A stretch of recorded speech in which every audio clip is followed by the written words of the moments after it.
நாட்களிலே நாம் தியானிக்க போகிறதான தியானம் என்னவென்றால், கர்த்தருடைய வார்த்தைக்கு நேராய் நாம் கடந்து செல்வோம். நம்மை ஆசீர்வதிப்பாராக. உடைய கிருபை நம்மோடு கூட இருப்பதாக.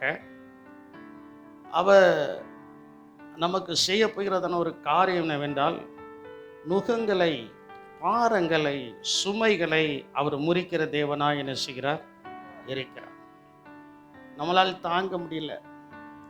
சில நேரங்களில் எல்லாருடைய வாயிலையும் வருகிற புலம்பல், என்ன செய்யன்னு தெரியல, முடியை பிடிச்சிக்கிட்டு நான் என்ன செய்தேன் இருக்கிறேன், அவ்வளவு கஷ்டமாக இருக்கிறது, அவ்வளவு பாரமாக இருக்கிறது, அவ்வளவு சுமையாக இருக்கிறது என்று நாம் சொல்கிறோம். அந்த சுமைகளையும் அந்த நுகங்களையும் கர்த்தர் நம்மை விட்டு நீக்க வேண்டும் என்றால் நாம் என்ன செய்ய வேண்டும் என்கிறதான சில வசனங்களை, அந்த அந்த அந்த நுகம், அந்த சுமை, அந்த பாரம் நீக்கப்பட்டால் நம்முடைய வாழ்க்கையில் என்ன நடக்கும் என்பதையும் வேத வசனத்திலிருந்து சில வார்த்தைகளை உங்களுக்கு ஞாபகப்படுத்த விரும்புகிறேன். கர்த்தர் ஆசீர்வதிப்பாராக. அதாவது அந்த நுகம் என்கிற வார்த்தைக்கு ஆங்கிலத்தில் யோக் என்கிறதான வார்த்தை கொடுக்கப்பட்டிருக்கிறது. அதனுடைய தமிழாக்கம் பாரம் அளவிட்டால் சுமை. நம்முடைய இரட்சகருக்கு ஒரு பேர் நான் எப்போதும் சொல்லுவேன், அவர் நம்முடைய சுமை தாங்கியாக இருக்கிறார். அல்லேலூயா. அவர் நமக்கு எப்படி இருக்கிறாரு? சுமை தாங்கியாக என்ன செய்கிறார்? இருக்கிறார். நமக்கு என்ன சுமைகள் வந்தாலும் அவர் தாங்குவதற்கு நமக்கு பலன் கொடுக்கிறார். என்ன பாரங்கள் வந்தாலும் அவர் தாங்குவதற்கு என்னது கொடுக்கிறார்? பலன் கொடுக்கிறார். என்ன நம்முடைய தலை நிறைய இருந்து தலையே வெடிக்கிற மாதிரி இருக்கும், அந்த நேரத்திலையும் கர்த்தர் நமக்கு தாங்க பலன் கொடுத்து தப்பித்துக்குள்ள ஒரு போக்கையும் கர்த்தர் என்ன செய்கிறார்? உண்டாக்குகிறார், உருவாக்கி என்ன செய்கிறார்? கொடுக்கிறார். நுகம் என்று சொல்லும்போது மாட்டு வண்டியில் பூட்டப்பட்ட 2 காலை, அந்த நோக்கா இருக்குல்ல, நோக்கா தானே அது, நேக்காவா ஏதோ ஒன்று, அதுக்கு பேர் என்னது? அதுக்கு பேர் என்னது? அந்த அந்த நேக்கா, மேக்கா, அந்த மேக்கா தான் அந்த வண்டியை முழுவதும் என்ன செய்கிறது? இழுத்து கொண்டு என்ன செய்கிறது? போக்குறது. ஒரு குடும்பத்தை நன்றாய் நடத்துன்னா புருஷனும் மனைவியும் ஒன்றாய் இணைந்து போனால் தான் அந்த குடும்பம் நன்றாய் என்ன செய்யும்? இருக்கும். ஒன்று மேட்டுக்கும் ஒன்று தாவுக்கும் இழுத்தா அந்த குடும்பம் நன்றாய் என்ன செய்யாது? இருக்காது. அப்போ சுமை, அந்த அந்த அந்த 2 கம்புகள் தான், அந்த ஒரே கம்பு தான், அந்த ஒரே கம்பு தான் அந்த வண்டியில் இருக்கிற அவ்வளோ பாரத்தையும் என்ன செய்கிறது? தாங்குகிறது. அவ்வளோ பாரத்தையும் மாடு மேலே வச்சு, காளமாட்டு மேலே வச்சு அவ்வளோ பாரத்தையும் என்ன செய்கிறது? தாங்குகிறது. சில நேரங்களில் நமக்கு தாங்குவதற்கு பலன் இல்லாமல் தான் நான் வா அப்படின்ட்டு என்ன செஞ்சிருந்தோம்? கத்திருந்தோம். தாங்குவதுக்கு என்னதில்லை? பலன் இல்லாமல், யார் இருக்கா யார் இல்லைங்கிறது தெரியாமல் வாய் என்ன செஞ்சிருந்தோம்? கத்திருந்தோம். வாய் என்ன செஞ்சிருந்தோம்? கத்திருந்தோம். பல்ல கடிச்சுக்கிட்டு என்ன வேணாலும் என்ன செஞ்சிருந்தோம்? பேசியிருந்தோம். ஆனால் தேவனாகிய கர்த்தர் அந்த நுகங்களை மாற்றுகிற தேவனாய் என்ன செய்கிறார்? இருக்கிறார். ஒரு வசனத்தை கூட வாசியுங்கள். தெரிந்த வசனம், மனப்பாடமாய் கூட சொல்லலாம். மத்தேயு 11ஆம் அதிகாரம் 29, 30வது வசனத்தை நீங்கள் பார்க்கும்போது, நான் சாந்தமும் மனத்தாழ்மையுமாய் இருக்கிறேன். என் நுகத்தை உங்கள் மேல் ஏற்றுக்கொண்டு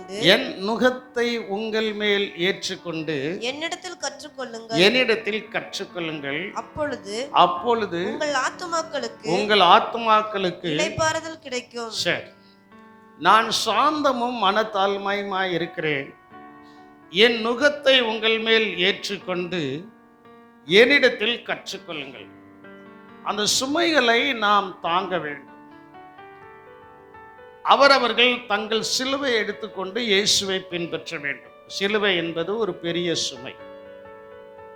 இயேசுவின்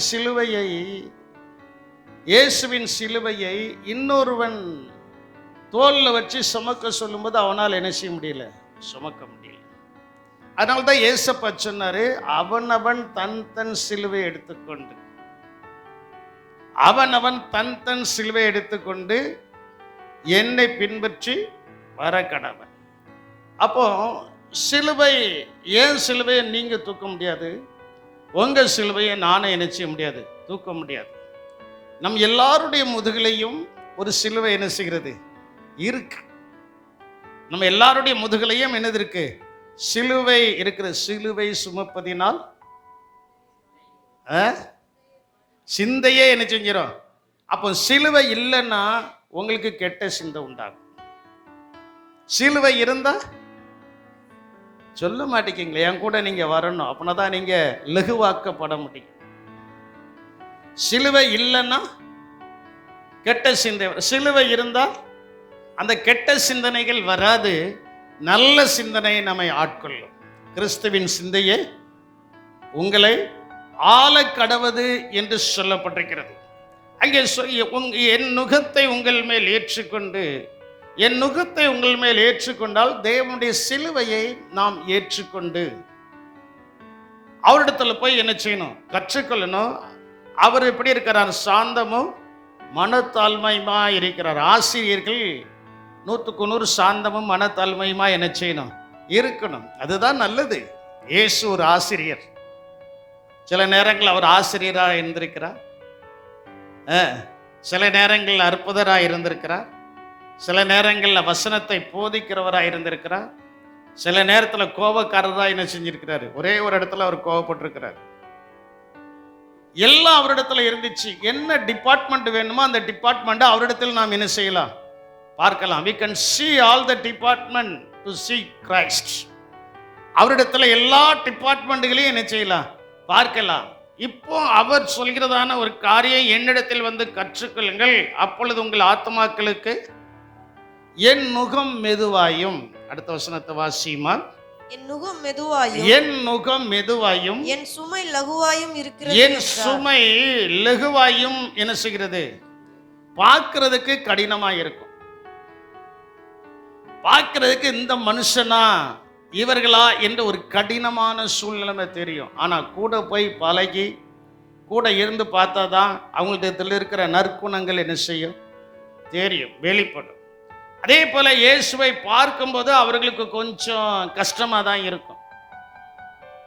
இயேசுவை பார்க்கும்போது அவர்களுக்கு கஷ்டமாய், இயேசுவையே பரியாசம் பண்ணாங்க, இயேசுவையே நிந்தித்தார்கள். இயேசு எதற்கும் அஞ்சாமல் தன் திட்டத்தை, தன் பிதாவின் சித்தத்தை பூரணமாய் நிறைவேற்ற தன்னை அர்ப்பணித்தது போல சிலுவையை சுமக்கிற நாமும் நம்முடைய நுகங்கள் மாற்றப்பட்டு நமக்கு பட்சமும் ஆகாரமும் உண்டாக வேண்டும் என்றால் அவருடைய சமூகத்தில் நாம் பூரணமாய் அர்ப்பணிக்க வேண்டும். அல்லேலூயா. என் நுகம் எப்படி இருக்கிறது, மெதுவா இருக்கு, பஞ்சு மாதிரி தான் இருக்கும். ஏற்றுக்கொண்டு முதல்ல வச்சாச்சுன்னா எப்படி இருக்கும், சொல்ல மாட்டேங்கிங்களே, எப்படி இருக்கும், பஞ்சு. 1 கிலோ பஞ்சை நீங்க முதல்ல வச்சுட்டு ஈஸியா போயிடலாம், ஆனா 1 கிலோ மணலை வச்சுட்டு போக முடியாது. பஞ்சு பெரிய மூட்டை மாதிரி தெரியும், அப்படித்தானே? சொல்லுங்களா, விவசாயத்தில் ஈடுபட்டிருக்கீங்களா? பஞ்சு எப்படி இருக்கும், 1 கிலோ பஞ்சு எப்படி இருக்கும்? அதே அளவுக்கு மணல் அள்ளி வச்சா எப்படி இருக்கும், ஒரு 10 கிலோவாவது என்ன செய்யும், இருக்கும். அப்போ இயேசு பஞ்சை போல மெதுவானவர். அந்த மெதுவானவர் இடத்துல வரும்போது தான் நாம் அவரிடத்தில் என்ன செய்ய முடியும், கற்றுக்கொள்ள முடியும். பார்க்கறதுக்கு ஏய் அப்பா இவ்வளவு பெருசா இருக்கிறத, இவ்வளவு பெருசா இருக்கிறத, இவ்வளவு பார்க்கறதுக்கே கடினம், இதான் நம்ம தூக்க முடியுமா அப்படின்ட்டு யோசிக்கக்கூடியதான சந்தர்ப்பங்கள் இருக்கும். ஆனா அவரிடத்துல வந்தாச்சுன்னா அழகாய், மெதுவாய், நேர்த்தியாய், அற்புதமாய் நம்மை நடத்துகிற தேவனாய் இருக்கிறார். அல்லேலூயா. மெதுவாய், அழகாய், நேர்த்தியாய் நடத்துவார். நேர்த்தியாய் என்ன செய்வார், நடத்துவார். ஏனென்றால் இஸ்ரவேல் எப்ராயிம் மேல் இருந்த நுகத்தடியை எடுக்கும்போது அவனுக்கு பட்சமும் ஆகாரமும் உண்டாயிற்று. தேவன் நம்மை பார்க்கிறார், நம்ம என்ன சுமையெல்லாம் சுமக்கிறோம் பாருங்க. எகிப்தில் இருந்ததான இஸ்ரவேலுடைய காரியத்தை கர்த்தர் பார்க்கும்போது, என் ஜனங்கள் ஆலோட்டிகளின் நிமித்தம் படுகிற வேதனையை நான் என்ன செய்திருக்கிறேன், அறிந்திருக்கிறேன். அதே போல நீங்களும் நானும் சுமக்கிற பாரங்கள், நுகங்களை யார் அறிந்திருக்கிறார், கர்த்தர் என்ன செய்திருக்கிறார், அறிந்திருக்கிறார்.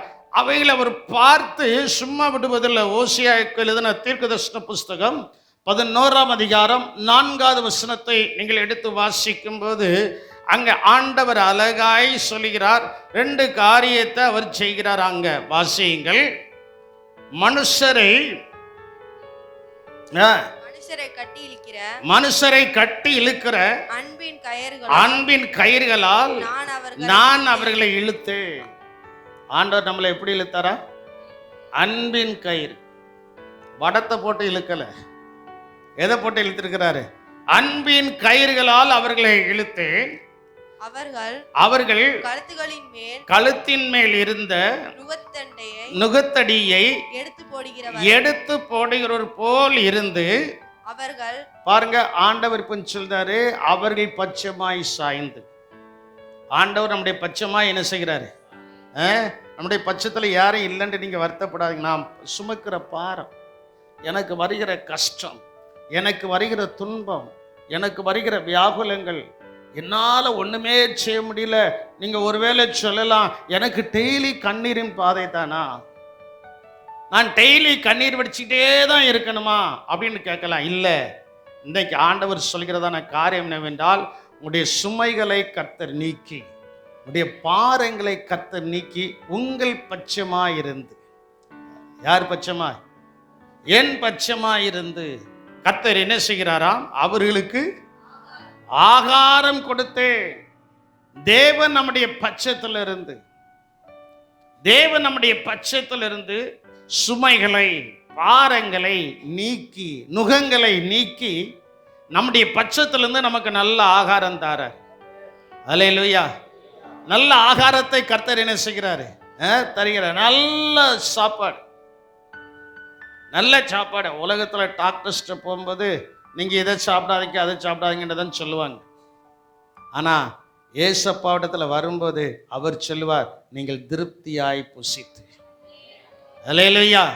யோவேல் 2ஆம் அதிகாரம் 26வது வசனத்திலே சொல்லப்பட்டிருக்கிறது, நீங்கள் திருப்தியாய் புசித்து, நீங்கள் சம்பூர்ணமாக சாப்பிட்டு, நீங்கள் சம்பூர்ணமாய் சாப்பிட்டு திருப்தி அடைந்து உங்களை அதிசயமாய் நடத்தி வந்த உங்கள் தேவனாகிய கர்த்தருடைய நாமத்தை துதிக்க கடவீர்கள். என் ஜனங்கள் ஒருபோதும் வெட்கப்பட்டு போவதில்லை. அல்லேலூயா. அப்போ நீங்க நல்லா பாருங்க, என் ஜனங்கள் எப்படி புசிக்கணுமா? இருக்கிறத திருப்தியா சாப்பிடும். இல்லாத சாப்பாட்டின் மேல, ஐயோ எனக்கு பிரியாணி இல்லையே, எனக்கு மட்டன் இல்லையே, எனக்கு சிக்கன் இல்லையே, எனக்கு அந்த காய்கறி இல்லையே, மீன் இல்லையே, அது இல்லைன்னு நீங்க வருத்தப்பட வேண்டாம். ஆண்டவர் உங்களுக்கு எதை கொடுத்திருக்கிறாரோ அதை திருப்தியா என்ன செய்யணும்? சொல்ல மாட்டேங்களே, திருப்தியா என்ன செய்யணும்?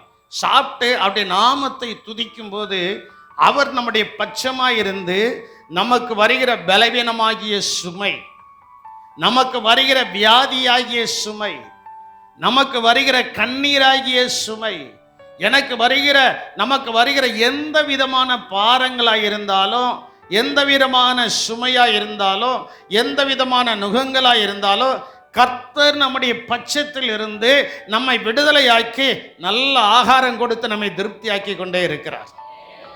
அல்லேலூயா. நல்ல ஆகாரத்தை கொடுத்து.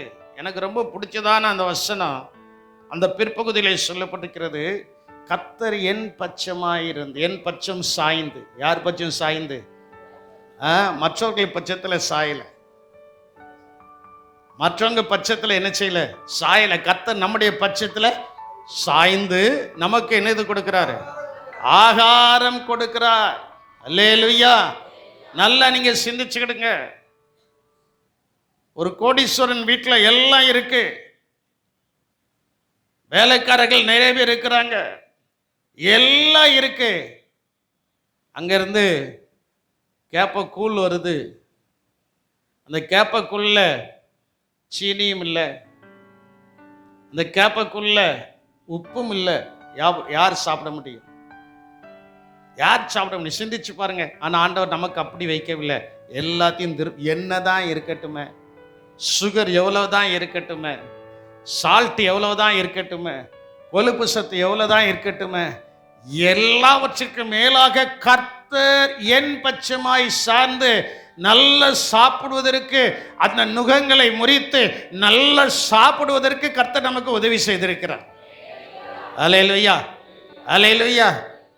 கர்த்தர் ஆசீர்வதிப்பாராக. நல்லா நீங்க சிந்திச்சு பாருங்க, நல்லா சிந்திச்சு பாருங்க. அவரிடத்துல வந்தாச்சுன்னா அவர்கிட்ட கற்றுக்கிட்டே இருக்கலாம். நம்ம அவரிடத்துல வரதான் மாட்டோம். நம்ம வேலை இருக்கு, அது இருக்கு, இது இருக்குன்னு ஓடிக்கிட்டே இருப்போமே தவிர இயேசுவின் இடத்துல என்ன செய்ய மாட்டோம், வரமாட்டோம். கொஞ்ச நேரம் இயேசுவினுடைய சமூகத்துக்கு கொஞ்ச நேரமா நீங்க ஒதுக்கி பாருங்க. உங்களுடைய வாழ்க்கையில இயேசுவின் இடத்துல போய் இருப்பதற்கு கொஞ்ச நேரமாவது நீங்க அவருடைய சமூகத்துல இருந்து நீங்க பாருங்க. பார்க்கும்போது அன்னைக்கு வருகிற எல்லா பாரங்கள், எல்லா நுகங்களையும் கர்த்தரே முறியடிப்பார். அல்லேலூயா. ஏசாயா 9ஆம் அதிகாரம் 4வது வசனத்திலே சொல்லப்பட்டிருக்கிறது, மீதியானியரின் நாளில் நடந்தது போல அவர்கள் சுமந்த நுகத்தடியையும் அவர்கள் தோளின் மேல் இருந்த மிலாற்றையும் அவர்கள் ஆலோட்டியின் கோலையும் மிரித்து போட்டி நம் மேல் இருந்த எல்லா சுமையையும் மிலாறுகளையும் ஆலோட்டிகளின் நிமித்தம் உண்டான எல்லா பாரங்களையும் முறித்து போட்டார். மோசே போய் இப்பொழுது இஸ்ரவேல் ஜனங்களிடத்துல பேசுகிறான். எப்பா, ஆண்டவர் உங்களை சந்திச்சிட்டாரு, நீங்க எல்லாரும் இந்த எகிப்தை விட்டு சீக்கிரமா என்ன செய்ய போறோம். அதுக்குரியதான எல்லா விதமான சூழ்நிலையும் கர்த்தர் நமக்கு உருவாக்கி கொடுத்துருக்கான்னு சொன்னோன்னா அவங்களுக்கெல்லாம் ரொம்ப சந்தோஷம். ஆனா மோசேயும் ஆரோனும் பார்வோனிடத்துல பேசும்போது அவன் ஆலோட்டிகளை வைத்து இஸ்ரவேல் ஜனங்களை என்ன செய்தான், உபத்திரவப்படுத்தினான், துன்பப்படுத்தினான், மேலும் சுமைகளை ஏத்தினான். செங்கல் அறுக்கணும், நான் உனக்கு சம்பளம் தர மாட்டேன். செங்கல் அறுக்கணும், உன் மாடுகளுக்கு தீவனத்தை நாங்க என்ன செய்ய மாட்டோம், தரமாட்டோம். நெருக்குனா ஏன் சிறுமை வருது தெரியுமா? அந்த சிறுமைக்கு அப்புறம் ஒரு பெரிய அற்புதம் நடக்க போகிறது. அல்லேலூயா. உபாகமம் 8ஆம் அதிகாரம் 3வது வசனம் என்று நினைக்கிறேன். அவர் ஏன் நம்மை சிறுமைப்படுத்தினார்? அந்த சிறுமைக்கு பின்னால நடுவுல சொல்லப்பட்டிருக்கிறது, மனுஷன் அப்பத்தினாலே மாத்திரம் அல்ல, கர்த்தருடைய வாயிலிருந்து புறப்படுகிற ஒவ்வொரு வார்த்தையினாலும் பிழைப்பான் என்பதை உனக்கு உணர்த்தும்படியாக. அல்லேலூயா. நம்முடைய வாழ்க்கையில ஒரு பிரச்சனை, ஒரு சோர்வு, ஒரு வேதனையான காரியம் வருதுன்னா அந்த வேதனையான காரியத்துக்கு பின்பு ஒரு தெய்வீக அற்புதம் நடைபெற போகிறது. அல்லேலூயா. அந்த தெய்வீக அற்புதம் என்னவென்றால், கர்த்தருடைய வாயிலிருந்து புறப்படுகிறதான அந்த வார்த்தையின்படியே பிழைப்பான் என்கிறதான ஒரு உணர்வு. மற்றவர்களுக்கு இந்த தேவனுடைய வார்த்தையினுடைய உணர்வு இல்லை. ஆனால் ரட்சிக்கப்பட்டு ஸ்நானம் எடுத்து அபிஷேகம் பெற்று இந்த வேதத்தை கையில வைத்து வேதத்தை வாசிக்கிற பிள்ளைகளுக்கு ஒரு உணர்வு இருக்கு. இந்த சிறுமைக்கு பின்பு எனக்கு ஒரு உயர்வு வரப்போகிறது. அல்லேலூயா. உங்க குடும்பத்துல உங்க சொந்தக்காரர்கள், உங்களோட பழகினவர்கள், உங்களுடைய நண்பர்கள், உங்களுடைய ஜாதிகள், உங்களுடைய இனங்கள் உங்களை சிறுமைப்படுத்துகிறதா? நீங்க கவலைப்பட வேண்டாம். அந்த சிறுமை என்கிற நுகம் உங்களை விட்டு மாறப்போகிறது. மாறினதற்கு பின்பு உங்களுக்கு ஒரு பெரிய ஆசீர்வாதம் வந்து இறங்க போகிறது. அல்லேலூயா, அல்லேலூயா. ஒவ்வொரு காரியத்தை நீங்க நல்லா சிந்திச்சு பார்க்கும்போதே, காலைல தான் நான் சிந்திச்சேன். நுகத்தை குறித்து சிந்தித்து கொண்டு இருக்கும்போது உபாகமம் 8ஆம் அதிகாரம் 3வது வசனம் ஞாபகம் வந்துச்சு. ஏன் ஆண்டவர் சிறுமைப்படுத்தினாரா?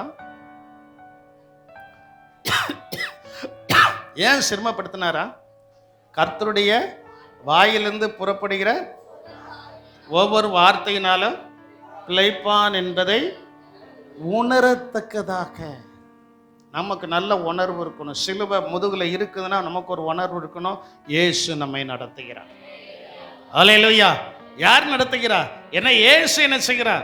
இந்த விளாத்திகுலத்துக்கு வந்து எவ்வளவு சிறுமைகளை அனுபவித்தோம், எவ்வளவோ பாடுகளை அனுபவித்தோம், எவ்வளவோ நுகங்களை சுமந்தோம், எவ்வளவோ பாரங்களை சுமந்தோம்.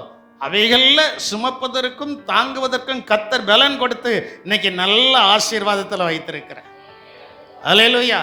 அப்போ நம்முடைய கஷ்டத்துக்கு ஒரு பலன் இருக்கு, நம்முடைய நஷ்டத்துக்கு ஒரு பலன் இருக்கு, நம்முடைய வேதனைகளுக்கு ஒரு பலன் இருக்கு, நம்முடைய அலைச்சல்களுக்கு ஒரு பலன் இருக்கு. என்னன்னா அவைகள்ல என்னுடைய மாம்சமும் இரத்தமும் விரும்பினது படிகாரம் செய்யாமல் தேவனுடைய வசனத்தை நான் உணர்ந்தபடினால் உணர்ந்த வசனமே என்னை ஆளாக்கும்.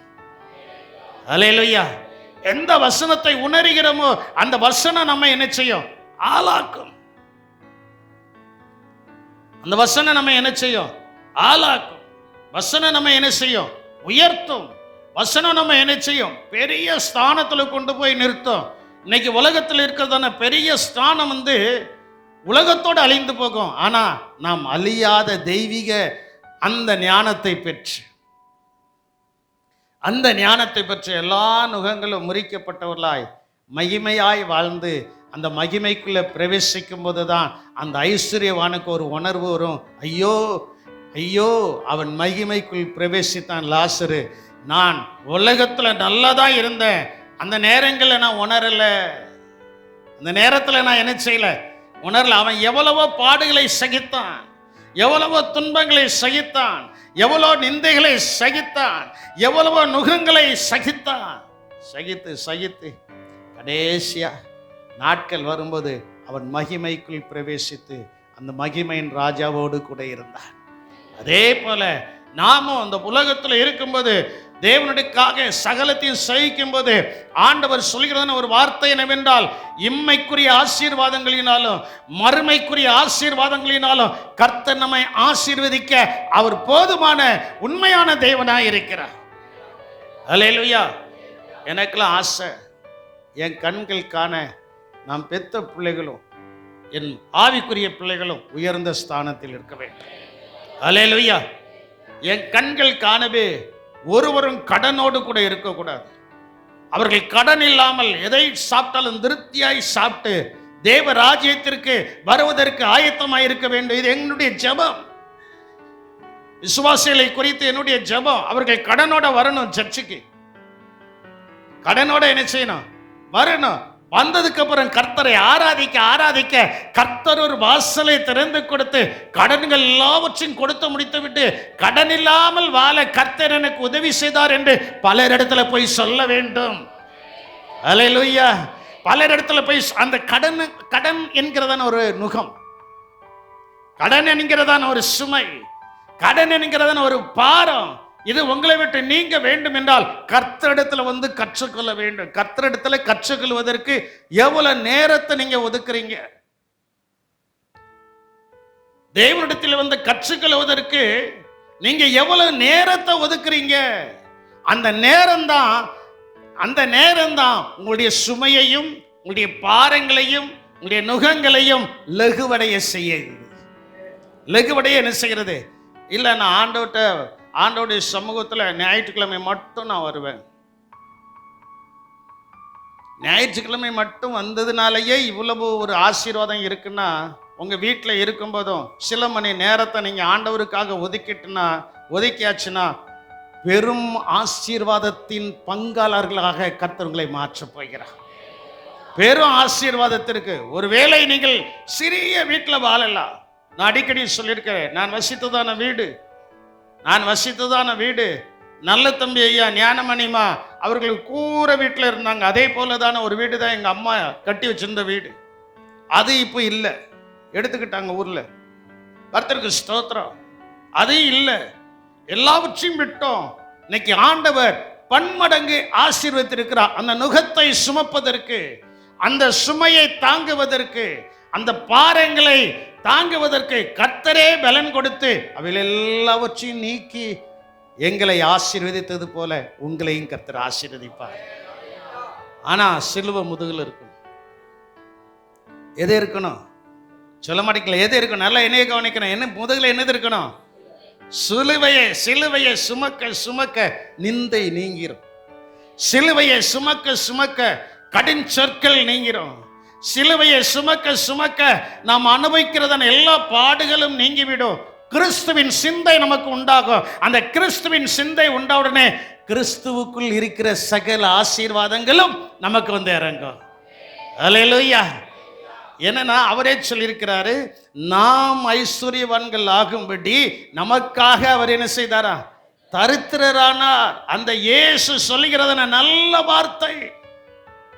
அந்த இயேசு சொல்லுகிறதான முக்கியமான வார்த்தை, அந்த இயேசு சொல்லுகிறதான அழகான வார்த்தை, ஆசீர்வாதமான வார்த்தை என்னவென்றால், சிலுவை முதுகுல இருக்க இருக்க இருக்க நீ பிரகாசத்தின் மேல் பிரகாசம் அடை.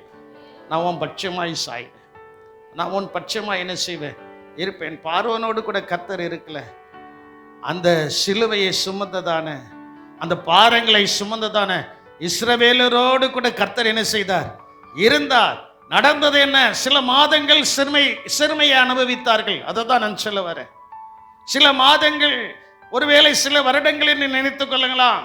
எவ்வளவு நாள் அவர்கள் பாடுகளை அனுபவித்தார்கள் எனக்கு தெரியாது. சிறுமைகளை அனுபவித்தார்கள், பாடுகளை அனுபவித்தார்கள். நடந்தது என்ன, நேரம் வந்தது.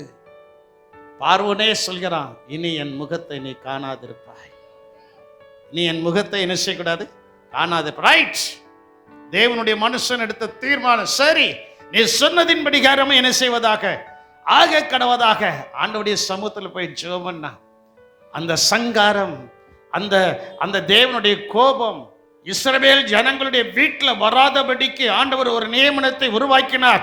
பஸ்கா ஆட்டுக்குட்டி, பஸ்கா ஆட்டுக்குட்டி நியமனத்தை அவர் உருவாக்கி, ஒரு வீட்டில் எத்தனை பேர் இருக்காங்களோ அத்தனை பேரும் புசிக்கத்தக்கதாக ஒரு ஆட்டுக்குட்டியை தேர்ந்தெடுக்க வேண்டும்.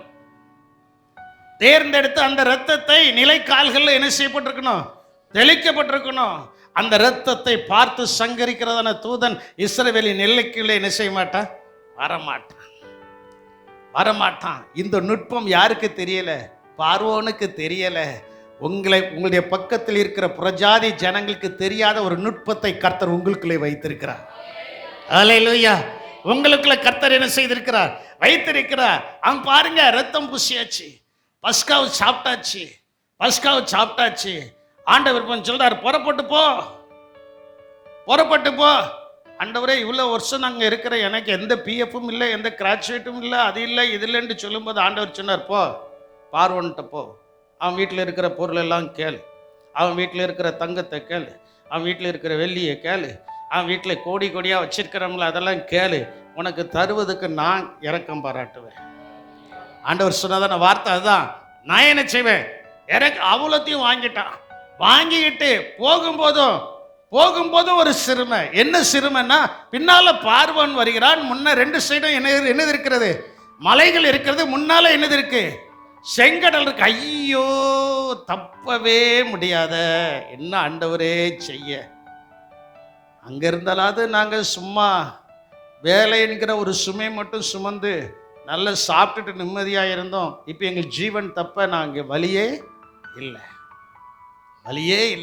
இதே போல இன்னைக்கு சில குடும்பத்தில் நீங்கள் நினச்சிக்கிட்டு இருக்கீங்க, என் பாடுகள் மத்தியில், என் சுமைகள் மத்தியில் நான் தப்புவதற்கு எனக்கு வழியே இல்லையே என்று நீங்கள் நினைத்து கொண்டு இருக்கும்போது, சொப்பனத்தின் வாயிலாக, தரிசனத்தின் வாயிலாக, சபையிலே கர்த்தருடைய வார்த்தையின் வாயிலாக கர்த்தர் உங்களோடு கூட இருக்கிறார். உன் கையில் என்ன இருக்கு, உன் கையில் என்ன இருக்கு, அற்புதம் செய்த கோல் இருக்கு. அந்த கோல் இதுதான், அந்த கோல் இதுதான். இது உன் கையில் என்ன செய்கிறது இருக்கு, உன் இருதயத்தில் என்ன செய்யுது இருக்கு. அந்த கோல் உன்னோடு கூட பேசும்போது எல்லா பிரச்சனைகளும், எல்லா சுமைகளும், எல்லா பாரங்களும், மண்டு வெடிக்கிறதான காரியங்களும் ரெண்டாக பிளக்கும். அதற்குள்ள நீ சமாதானமாய் புறப்பட்டு செல்வாய். அதற்குள்ளே நீ சமாதானமாய் என்ன செய்வாய், புறப்பட்டு செல்வாய். அந்த நுகம் உன்னிடத்திலிருந்து என்ன செய்யப்படும், முறிக்கப்படும். கர்த்தர் நம் பட்சத்தில் இருக்கிறார். யார் நம்முடைய பட்சத்தில் இருக்கிறார்? ஓசியா 11:4 பிற்பகுதியிலே சொல்லப்பட்டிருக்கிறது, தேவன் நம் பட்சமாய் சாய்ந்து நல்லா ஆகார். ஆண்டவர் சாய்ந்தாரு, அற்புதம் நடந்துச்சு. அக்கறை ஏறினாங்க. 40 வருஷம் ஒரே சாப்பாடு, மன்னா. ஆண்டவர் என்ன கொடுத்தாரு, மன்னாவை திருப்தியாய் கொடுத்து, மன்னாவை சாப்பிட கொடுத்து 40 வருஷம் அது தேனிலும் தேனிட்ட பணியாரத்தில் எப்படி இருந்ததா, மதுரமாய் இருந்தது. அப்போ நம்முடைய சுமையை தாண்டி நாம் வரும்போது ஒரு மதுரமான வாழ்க்கை உங்களுடைய வாழ்க்கையில் இருக்கிறது. அல்லேலூயா. நீங்க இப்ப இருக்கிறதே திங்க் பண்ணி சிந்தித்து சிந்தித்து மூளையை யோசித்து உங்களுடைய சரீரத்தையும் கெடுத்து கொண்டிருக்கிறீர்கள், உங்களுடைய வாழ்நாளையும் கெடுத்து கொண்டிருக்கிறீர்கள். கர்த்தர் இப்பொழுது சொல்கிறார், அது அந்த செங்கடல்ல எப்படி ஒரு பாதை உண்டாயிச்சோ அதே போல உங்களுடைய வாழ்க்கையில நீ தாங்குகிற பாரம், நீ தாங்குகிற சுமை, நீ தாங்குகிற நுகம், அதற்கிடையில நான் உனக்கு ஒரு வலியை உண்டு பண்ணி அந்த வலியை நீ கடந்து போகும்போது அங்க உன் வாழ்க்கை மதுரமாய் மாற போகிறது. மதுரமாய் என்ன செய்ய போகிறது? மாறப்போகிறது. ஒருவேளை நீ நினைக்கலாம், நீங்கள் நினைக்கலாம், என் வாழ்க்கை முழுவதும் மாறாதானா, என் வாழ்க்கை முழுவதும் கசப்பு தானா, என் வாழ்க்கை முழுவதும் இப்படிதானா இருக்கணுமா, எனக்கு வயசும் கடந்து போகுத அப்படி நீங்க நினைக்கலாம். இயேசு எந்த வயசுலையும் அற்புதம் செய்கிற தேவன். அல்லேலூயா, அல்லேலூயா. மதுரமான ஒரு வாழ்க்கையை உங்களுக்கு கர்த்தர் என்ன செய்திருக்கிறார்? வைத்திருக்கிறார். அந்த அவன் மேல் இருந்த, அவன் தோளின் மேல் இருந்த எல்லா லாச்சையும் ஆலோட்டிகளின் கோல்களையும் கர்த்தர் முறித்து இஸ்ரவேல் ஜனங்களை எப்படி வாக்குத்தத்தம் பண்ணப்பட்ட கானான் தேசத்திற்குள்ளே கொண்டு போனாரோ அதே போல நான் உங்களுக்கு திட்டமும் தெளிவுமாய் சொல்கிறேன். நீங்கள் ரட்சிக்கப்பட்ட நாளில் கர்த்தர் உங்களுக்கு என்னென்ன வாக்கு தத்தங்களை கொடுத்தாரோ அந்த வாக்கு தத்தங்களெல்லாம் பிதா குமாரன் பரிசுத்த ஆவியின் நாமத்தினால நிறைவேறும்படியான காலத்திற்குள்ளே கடந்து வந்திருக்கிறோம். ஓரிபி கமாலபாலபி சந்தரபி கமாலபா, அந்த காலத்துக்குள்ள கடந்து வந்திருக்கிறோம். அது நிறைவேறக்கூடாதபடி மலை போன்ற பாரங்கள், அது நிறைவேறக்கூடாதபடி மனித அந்த கோலியாத்து போல இருக்கிறதான பெரிய நபர்கள், முன்னாலே தண்ணீரை போல் சோதனை கொண்டு வருகிறதான சோதனைக்காரன், அதையும் தாண்டியாச்சு எரிகோ, அதையும் தாண்டியாச்சு கரை புரண்டு ஓடுகிறது. ஐயா, எனக்கு இருக்கிறதான சூழ்நிலை மேல நான் கரை புரண்டுலையா ஓடிட்டு இருக்கு. இந்த கரையை புரண்டு ஓடுறதுல ஒரு அற்புதம் நடக்கணும்னா அந்த வசனத்தை சொல்லி உன்னுடைய காலை அந்த யோர்தான்ல வச்ச போதும், வச்ச நிமிடமே ரெண்டாக பிளக்கும். நீ அக்கறை சேரும்படியாக பரிசுத்த ஆவியின் தேவன் உங்களுக்கு உதவி செய்து கொண்டிருக்கிறார். அல்லேலூயா. உங்களால் செய்ய முடியாத காரியத்தை செய்யும்படியாக நீங்க இப்போ சிந்திச்சுக்கிட்டு இருக்கிறது என்ன அப்படின்னா, என் தலை மேலே, என் குடும்பத்தின் மேலே இருக்கிற பாரம், நான் என்ன செய்யறது, என் பிள்ளைக்கு நான் என்ன சொல்றது, என் பையனுக்கு நான் என்ன சொல்றது, என்னுடைய காரியத்தை நான் இத்தனை வருஷமாக கர்த்தரை ஆராதித்தோம், இந்த சின்ன ஆசீர்வாதத்திலான இருக்கிறேன், ஒரு பெரிய ஆசீர்வாதம் வரலையே. பெரிய ஆசீர்வாதம் உண்டுண்டு கர்த்தர் உங்களுக்கு வாக்கு தத்தம் பண்ணியிருக்கிறார்களா? அந்த வாக்கு தத்தங்களை பெற்றுக்கொள்வதற்கு இன்னைக்கு ஆண்டவர் முன்பு நிற்கும் சகல சுமைகளையும் சகல பாரங்களையும் கர்த்தர் நீக்கி உங்களுக்கு ஒரு அற்புதத்தை செய்ய போகிறார். அல்லேலூயா. உங்களுக்கு ஒரு அற்புதத்தை என்ன செய்ய போகிறார். ஆனால் அந்த அற்புதம் நம்முடைய வாழ்க்கையில் நடக்கணும்னா, அந்த நுகம் நம்முடைய வாழ்க்கையில் மாறணும் அப்படின்னா வேத வசனத்திற்கு செவி கொடுக்க வேண்டும். அல்லேலூயா. வேத வசனத்திற்கு செவி கொடுக்கணும். உபாகமம் 28ஆம் அதிகாரம் 47, 48 வசனங்களை நீங்கள் வாசிக்கும் போது அங்கே சொல்லப்பட்டிருக்கிறது,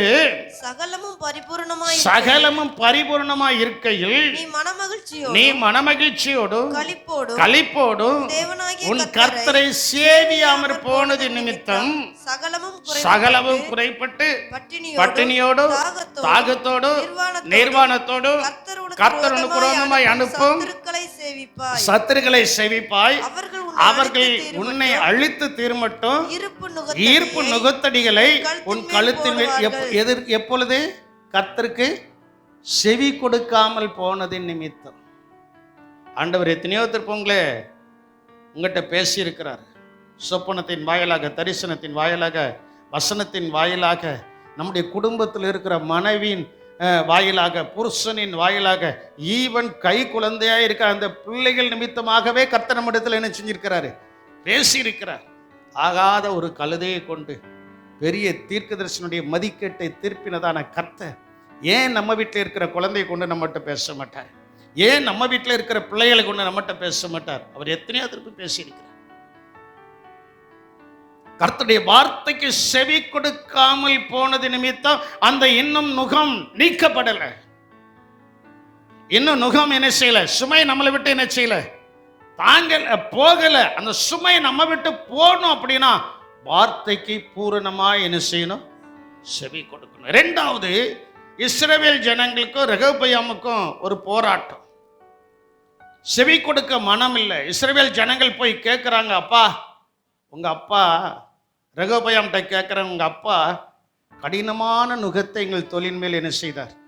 வைத்தார். 4வது வசனத்தில் 1 ராஜாக்களின் புஸ்தகம் 12ஆம் அதிகாரம் 4வது வசனத்தில் சொல்லப்பட்டிருக்கிறது, உம்முடைய தகப்பன் பாரமான நுகத்தை எங்கள் மேல் வைத்தார், இப்போதும் நீர் உம்முடைய தகப்பன் சுமத்தின கடினமான வேலையையும் அவர் எங்கள் மேல் வைத்த பாரமான நுகத்தையும் லகுவாக்கும், அப்பொழுது உம்மை சேவிப்போம் என்றார்கள். இப்ப ஆண்டவர் அதான் செய்ய போறார். மனுஷர்கள் எல்லாம் சில குடும்பத்துல, யாரும் என் மேல வருத்தப்படக்கூடாது, சில குடும்பத்துல பிள்ளைகளுடைய கல்யாண காரியங்கள், பிள்ளைகளுடைய காரியங்கள் வரும்போது அவங்களுக்கு கல்யாணத்தை செய்து வச்சுட்டு, இவ்வளோ கடன் இருக்கு, இதை நீ தான் என்ன செய்யணும். பொம்பளை பிள்ளைகளுக்கு கல்யாணம்னா ஆம்பளை பையனை கட்ட சொல்லுவாங்க. ஒரு சுமை, ஒரு சுமை. இந்த சுமையை அந்த பிள்ளை கேட்கும், நான் தான் கட்டணுமா, நான் தான் செய்யணுமா அப்படிங்கும். ஆமாம், நான் சொல்லுவேன், அவங்க கட்ட வேண்டிய அவசியம் இல்லை, அவங்க செய்ய வேண்டிய அவசியம் இல்லை. உங்களுடைய பிள்ளைகளுக்கு நல்ல காரியம் நடப்பதற்கு முன்பதாகவே இந்த சுமை நீங்குவதற்கு தேவனுடைய வார்த்தைக்கு செவி கொடுங்க. அந்த நேரத்தில் கர்த்தர் ஒரு அற்புதத்தை செய்வார். ஹல்லேலூயா. ஆனா நம்ம கர்த்தருடைய வார்த்தைக்கு செவி கொடுக்க மாட்டோம். அனுபவ ரீதியாய் சொல்கிறேன், இந்த சபையில் இருக்க ஒரு சிலரை வைத்து நான் சொல்கிறேன், அவருடைய வாழ்க்கையில அவருடைய பிள்ளைகளுடைய 3 பிள்ளைகளுக்கு எப்படி திருமணம் நடந்தது, கடைசி திருமணம் எப்படி நடந்தது, அவங்கள்ட்ட போய் கேட்டா இப்போ சொல்லுவாங்க, 5 வயசா கூட எனக்கு என்னது கிடையாது, என்னது கிடையாது, கடன் கிடையாது. யார் செய்தா? ஹல்லேலூயா. அந்த சுமையை யார் மேல வச்சிட்டோம்? கர்த்தர் நீக்குனாரு. ஹல்லேலூயா. நான் அதைத்தான் நம்ம சொல்றேன், விசுவாசம் இல்லாத மாறுபாடான சந்ததி இந்த சபையில ஒருத்தர் இருக்கக்கூடாது. என்னடா பாஸ்டர் கடினமான ஒரு வார்த்தையை சொல்றாரு நீங்க நினைக்கலாம். நீங்க அந்த அளவுக்கு விசுவாசத்துக்குள்ள வரணும். ஹல்லேலூயா. தேவனுடைய நாமத்தின் மேல விசுவாசத்துக்குள்ள நீங்கள் வரும்போது உங்களுடைய பிள்ளைகளுக்கு கடனை நீங்கள் வைக்க மாட்டீர்கள், உங்களுடைய பிள்ளைகளுக்கு ஆசீர்வாதத்தை வைப்பீர்கள். ஹல்லேலூயா. அதான் நுகம் நம்மை விட்டு என்ன செய்கிறது? உடைக்கப்படுகிறது. நுகம் நம்மளை விட்டு என்ன செய்கிறது? முறிக்கப்படுகிறது. கடனை மட்டும் வைக்காம இருந்த போதும் நம்மளை தூக்கி போடுறதுக்கு கர்த்தர் காரியங்கள் எல்லாத்தையும் என்ன செய்வார்? செய்வார். கடன் மட்டும் வேண்டாம். கடன் என்பது ஒரு பயங்கரமான நுகம். கடன் என்பது ஒரு பயங்கரமான பாரம். கடன் என்பது ஒரு பயங்கரமான பாரம். அதனால தான் நான் அடிக்கடி சொல்லுவேன், சகோதரர்களே சகோதரிகளே, நீங்க எதை வாங்கினாலும் உங்க குடும்பத்துக்கு தெரியாம யார் இடத்துலையும் போய் நினைச்சக்கூடாது. உங்க பிள்ளைகளுக்கு தெரியாம யார் இடத்துலையும் போய் நினைச்சக்கூடாது. 5 பைசாவும் வாங்கக்கூடாது. உங்க பிள்ளைகளுக்கு தெரிஞ்சிருக்கணும், உங்க புருஷனுக்கு தெரிஞ்சிருக்கணும், உங்க மனைவிக்கு தெரிஞ்சிருக்கணும். தெரிந்து செய்யும் போது என்ன நடக்கும்னா 2 பேரும் ஜெபிப்பாங்க. ஜெபிக்கும் போது வாங்குறவர்களாய் அல்ல, கொடுக்கிறவர்களாய் அந்த குடும்பத்தை கர்த்தர் உயர்த்துவார். ஹல்லேலூயா. வாங்குறவர்களாய் அல்ல, ஐயோ என்கிறதான ஒரு பதற்றத்தோடு கூட அவர்கள் கரங்கூப்பி ஆண்டவருடைய சமூகத்தில் முழங்கால் போட்டு ஜெபிப்பார்கள். அந்த முழங்காலின் ஜெபம் அவர்கள் வாங்கினதை கொடுக்க வைத்து மீண்டும் மற்றவர்களுக்கு கொடுக்கக்கூடிய அளவுக்கு இந்த கரங்களை கர்த்தர் ஆசீர்வதிக்க போகிறார். அப்படி கர்த்தர் என்னை ஆசீர்வதிப்பார் என்று சொல்கிறவர்கள் சந்தோஷமாய் தலைக்கு மேலாக கரங்களை கொட்டி ஆவிலே நிரம்பி கர்த்தரை துதியுங்கள். ஆமென், ஆமென், ஆமென், ஆமென், ஆமென். அதுக்கு தேவையான காரியத்தை நீங்க சிந்திச்சு பாருங்க. செவி கொடுக்கணும். ஆண்டவருடைய வார்த்தைக்கு என்ன செய்யணும்? நுகம் நீக்கப்பட வேண்டும் என்றால், சுமை நீக்கப்பட வேண்டும் என்றால், பாரங்கள் நீக்கப்பட வேண்டும் என்றால், நாம் என்ன செய்யணும்? கர்த்தருடைய வார்த்தைக்கு செவி சாய்க்கணும். தேவனுடைய வார்த்தைக்கு செவி சாய்க்கணும்.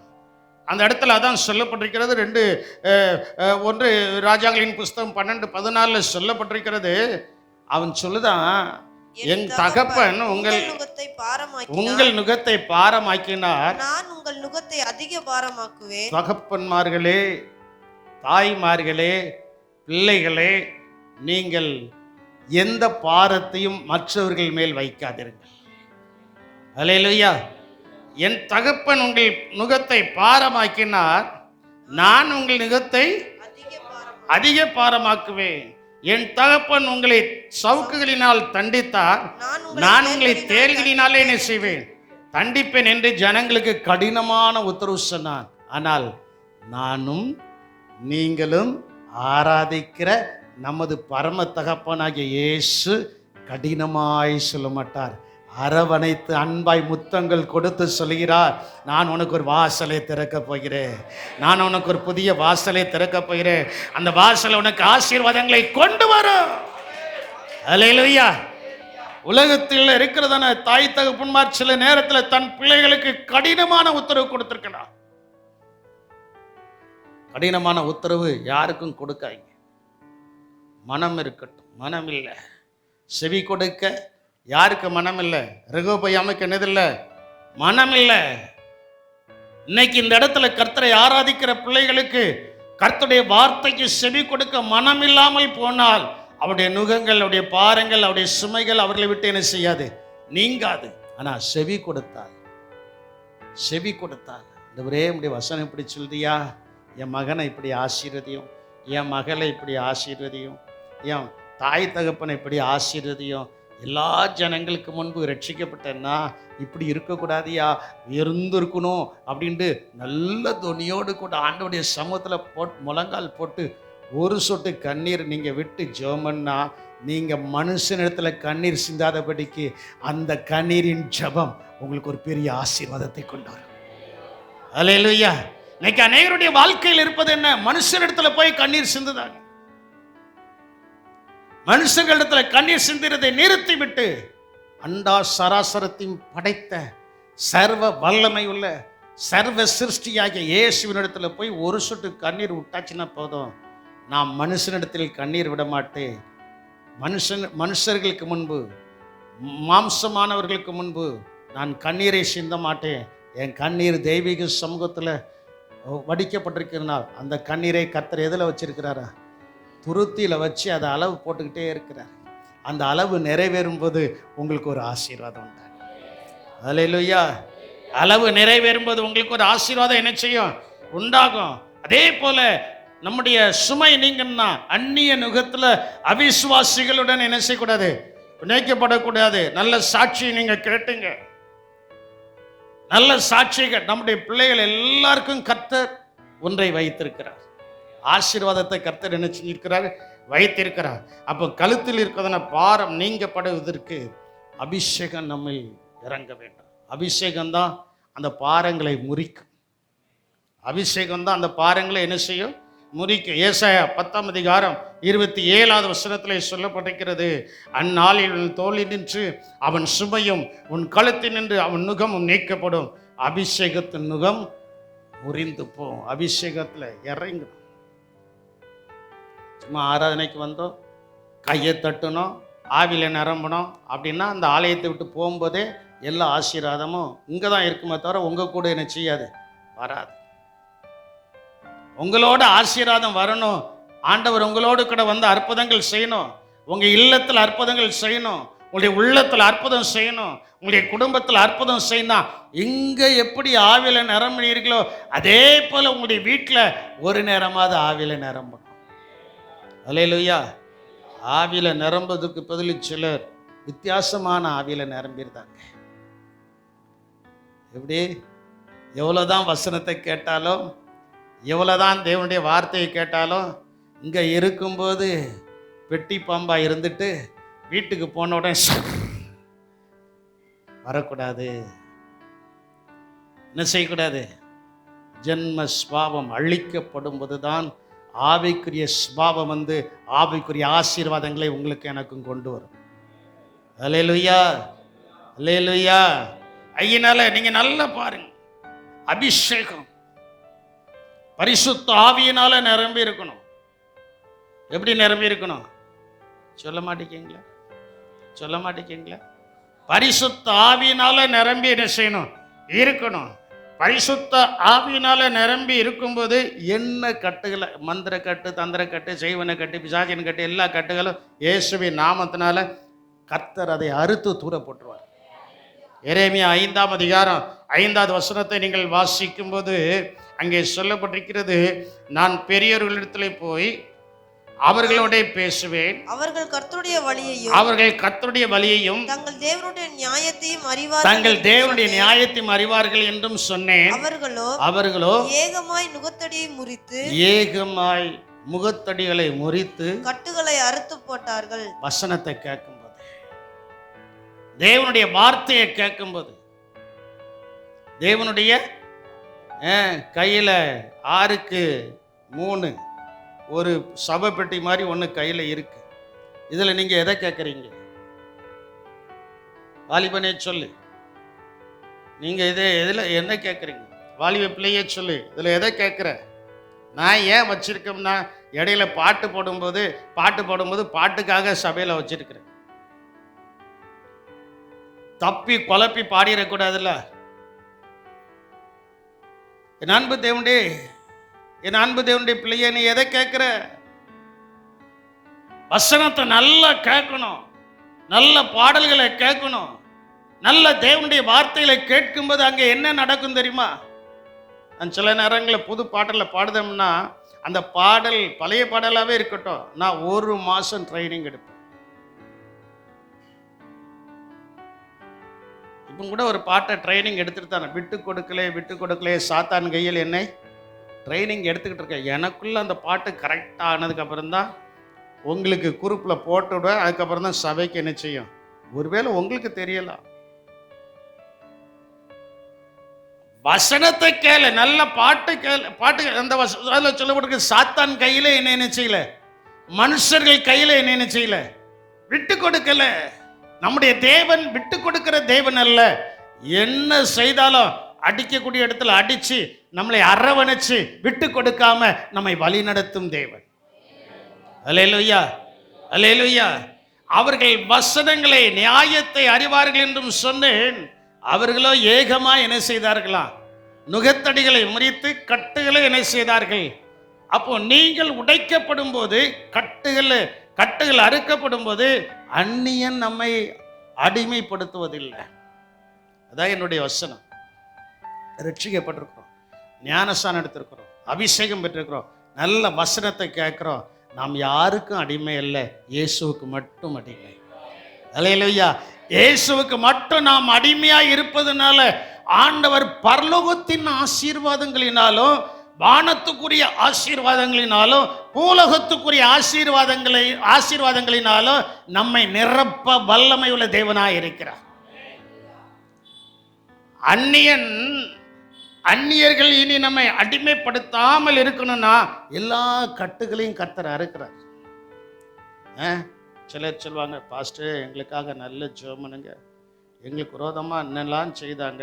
நான் சொல்லுதேன், இயேசு உங்களுக்குள்ள வந்தாச்சுன்னா எவன் உங்களுக்கு விரோதமாய் செய்கிறார்களோ அவர்கள் உங்கள் பட்சத்தில் வருவார்கள். அவைகள் ஒன்றும் என்ன செய்யாது, வாய்க்காதே போ, இயேசுவின் நாமத்தினால. வாசியுங்கள், எரேமியா 30ஆம் அதிகாரம் 8வது வசனத்தில் சொல்லப்பட்டிருக்கிறது, அவர்களை இனி அந்நியர்கள் அடிமை கொள்வது இல்லை என்று சொல்லப்பட்டிருக்கிறது. அந்நாளில் நான் அவன் நுகத்தை உன் கழுத்தின் மேல் இராதபடிக்கு உடைத்து உன் கட்டுகளை அறுப்பேன் என்று சேனைகளின் கர்த்தர் சொல்லுகிறார். இது மனுஷன் சொல்லுங்க, இது யார் சொல்றா? Almighty God to say. Almighty God சொல்கிறதான ஒரு வார்த்தை, சர்வ வல்லமையுள்ள தேவனாகிய கர்த்தர் சொல்லுகிறதான ஒரு வார்த்தை என்னவென்றால், உன் கட்டுகளை அறுப்பேன் என்று சேனைகளின் கர்த்தர் சொல்கிறார். அந்நியர் இனி அவனை அடிமை கொள்வதில்லை. அந்நியன் இனி அவனை, நம்மளை யாரும் அடிமைப்படுத்த முடியாது. காரணம் என்னன்னா, நம்ம அடிமதனத்தின் ஆவியை பெறாமல் அப்பா பிதாவே என்று அழைக்கத்தக்க புத்திர சுவிகாரத்தின் ஆவியை பெற்றுட்டு இன்னொரு தண்டை போய் நம்ம அடிமையாக இருக்கின்ற அவசியம் இல்லை. நம்முடைய நுகங்களை கர்த்தர் உடைத்து நமக்கு ஒரு புது வாசலை கர்த்தர் திறக்க போறார். அல்லேலூயா. உங்க குடும்பத்தில் உங்களுக்கும் உங்க பிள்ளைகளுக்கும் உங்களுடைய சந்ததிக்கும் நீங்கள் ஜீவனோடு இருக்க மட்டும் உங்களுக்கு ஒரு புது வாசல் திறக்கப்படும்னா என்ன செய்யணும்? தேவனுக்கு செவி கொடுக்க வேண்டும். யாருக்கு செவி கொடுக்கணும்? மற்ற எல்லாத்துக்கும் நேரத்தை ஒதுக்குதீங்க, மற்ற எல்லாத்துக்கும் நேரம் ஒதுக்குதீங்க. ஆனா தேவனுடைய வார்த்தைக்கு செவி கொடுப்பதற்கு, கர்த்தருடைய வார்த்தையை வாசிப்பதற்கு, ஜெபிப்பதற்கு உங்க மனசாட்சியை தொட்டு நீங்களே சொல்லுங்க, நேரத்தை ஒதுக்கி இருக்கீங்களா? ஏன் இன்னைக்கும் பாரம் உங்க தலையிலே இருக்குங்கிறத சிந்திச்சுக்கிடுங்க. ஏன் இன்னைக்கும் சுமை உங்க தலையிலே இருக்குங்கிறத சிந்திச்சுக்கிடுங்க.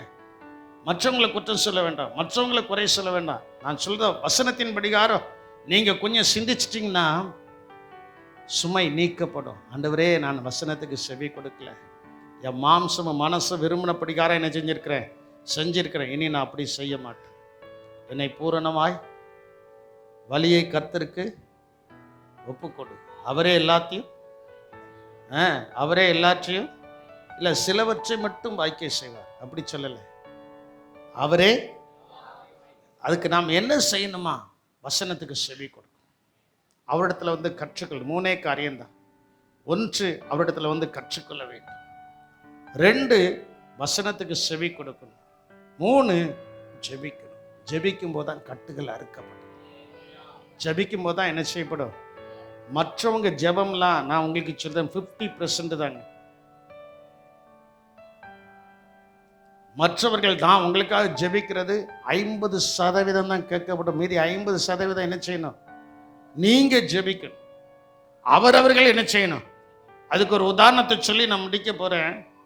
சில நேரங்களில் சிலர் சொல்லுவாங்க, நீங்க சாப்பிட்டா வயிறு ஒத்துக்கிடுமா? சொல்லுங்க, வயிறு ஒத்துக்கிடுமா? வயிறு ஒத்துக்கிடாதுல. அதே போல நீங்க எனக்காக ஜெபம் பண்ணா போறோம் அப்படின்னா உங்களுக்கு அற்புதம் நடக்காது. நீங்க முழங்கால் நிற்க வேண்டும். You must kneel down. நீங்க தேவ சமூகத்தில் முழங்கால் நின்று அவரை நோக்கி பார்க்கும்போது, அப்பா உம்மை நோக்கி என்ன செய்கிறேன் பார்க்கிறேன் என்று அவரை நோக்கி சொல்லும்போது, அப்பா கடினமானவர் அல்ல. அவரை நோக்கி பார்க்கிற பிள்ளைகளுக்கு இறங்கி எல்லா சுமைகளையும், எல்லா பாரங்களையும், எல்லா நுகத்தடிகளையும், தோல்மேல் தலைமேல் இருக்கிற எல்லா பாரங்களையும் நீக்கி அந்நியர்கள் தன் சொந்த பிள்ளையை அடிமை கொள்ளாதபடிக்கு இயேசு அற்புதங்களை செய்கிறார். இயேசு அற்புதங்களை என்ன செய்கிறார். அதனால கர்த்தர் மேல எல்லா பாரத்தையும் வைத்திரணும். கர்த்தர் மேல எல்லா பாரத்தையும் என்ன செஞ்சிடணும்? வைத்திரணும். நம்மளே சுமந்துட்டு இருக்க அவசியம் இல்லை. அவர் மேல எல்லா பாரத்தையும் வைத்தாச்சுன்னா நடக்கிறது என்னன்னா, அவர் பார்த்துக்கொள்வார். அவர் என்ன செய்வார்? பார்த்துக்கொள்வார். அவர் பார்த்துக்கொள்வார். அவரால் முடியாத காரியம் ஒன்றுமே இல்லை. நம்ம அடிக்கடி வாயினால அறிக்கை செய்கிறோம். இன்னைக்கு நீங்க அனுபவமாக்க போறீங்க. கர்த்தர் மேல் பாரத்தை வைத்து விடு, முழங்கால் நின்று தாவிக்காதே, அவரே உன்னை ஆதரிப்பார், அதிசயம் செய்வார், அவரே என்னை ஆதரிப்பார்.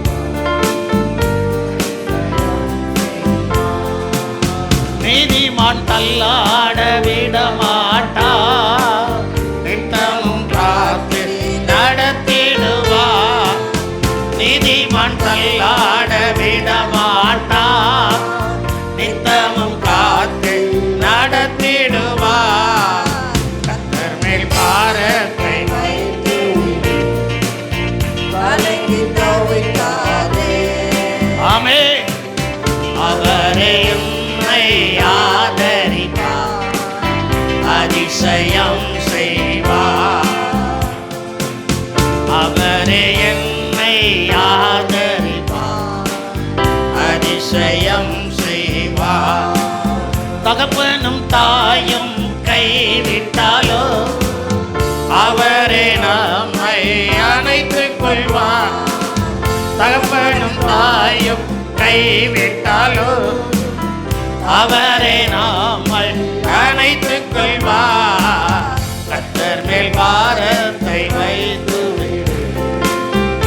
கலங்கி தவிக்காதே,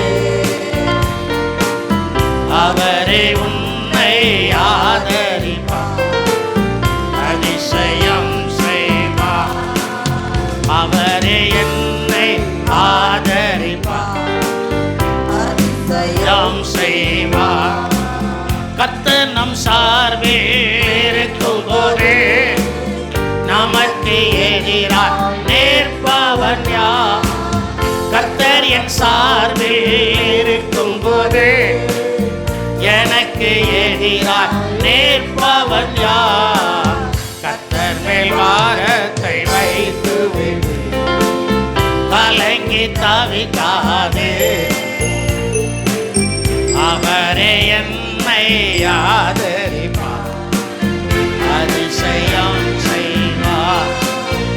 அவரே என்னை அதிசயம் செய்வார். வாழ்வை கர்த்தருக்கு ஒப்பு கொடுப்போம், அவரே எல்லாம் வாய்க்கச் செய்வார். ஆமென். வாழ்வை கர்த்தருக்கு